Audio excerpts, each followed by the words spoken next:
Hello, cubs, and welcome back to my cozy den.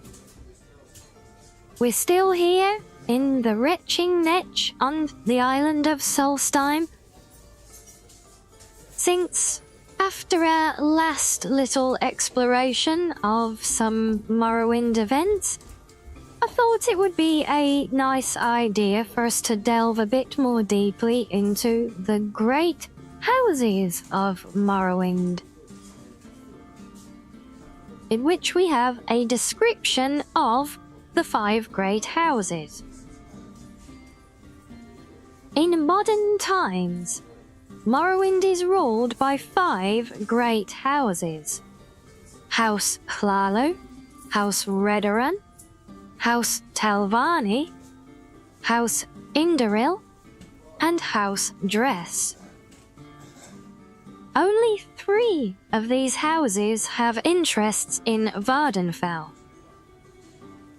The 3 great houses on Vvardenfell identify themselves by their traditional colours: red for Redoran, yellow for Hlaalu, and brown for Telvanni.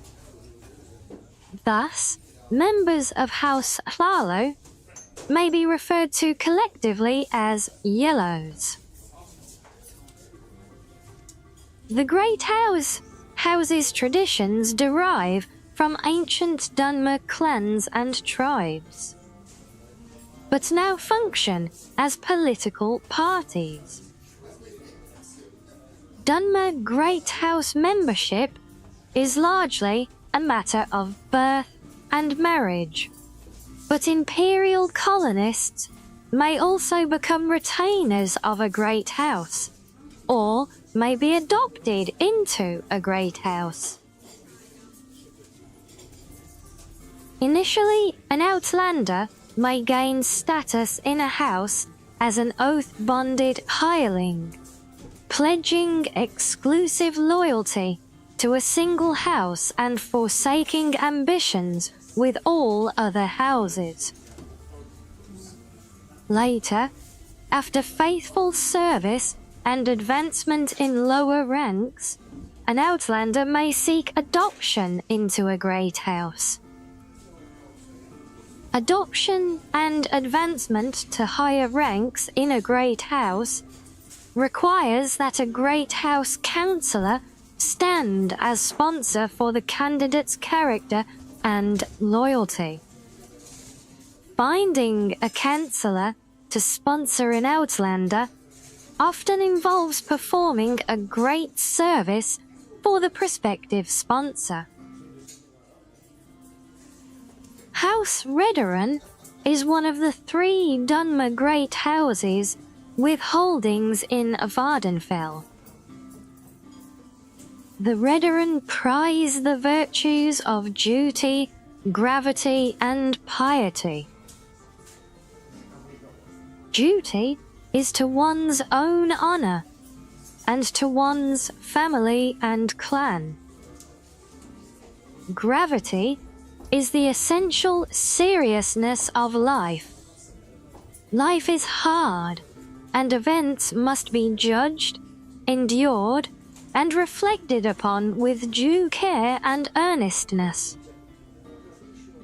Piety is respect for the gods and the virtues they represent. A light, careless life is not worth living. Redoran settlements are designed in the Dunmer village style, built of local materials, with organic curves and undecorated exteriors inspired by the landscape and by the shells of giant native insects.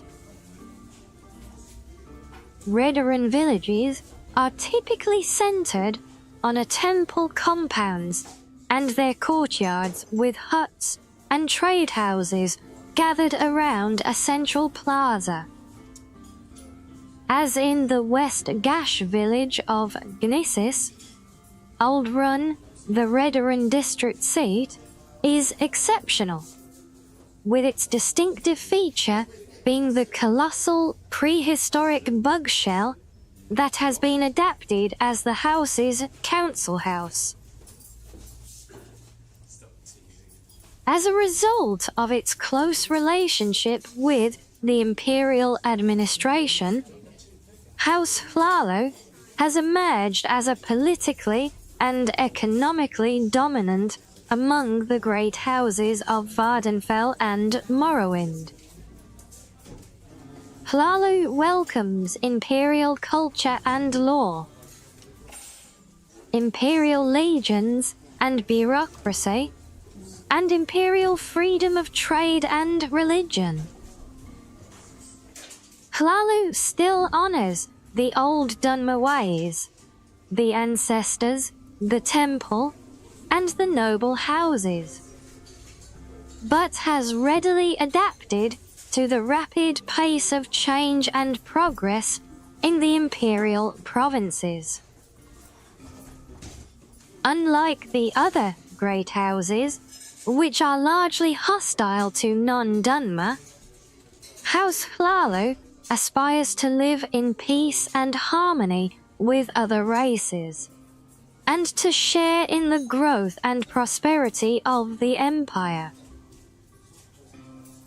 Hlalo public buildings, trade houses and craft guilds, manors and council halls, are designed as simple, multi-storied buildings roughly rectangular in plan, featuring arched entranceways and modest decorated exteriors.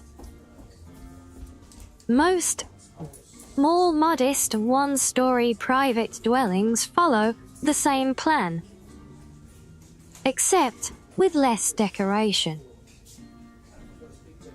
Hlalo plantation estates resemble temple compounds, with walled precincts enclosing outbuildings for craftsmen and servants, dominated by a grand manor residence in place of a temple shrine. The wizard lords of House Telvanni have traditionally isolated themselves, pursuing wisdom and mastery in solitude. But certain ambitious wizard lords, their retainers and clients, have entered wholeheartedly into competition to control and exploit Vardenfell's land and resources, building towers and bases all along the eastern coast.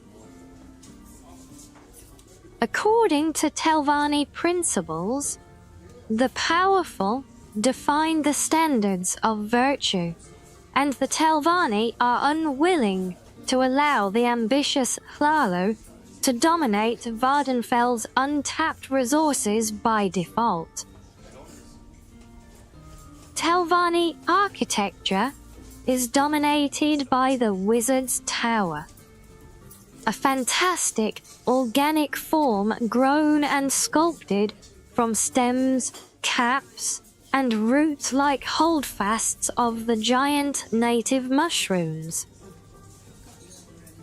Telvanni villages are comprised of smaller mushroom pods, hollowed out for craftsmen and commoners.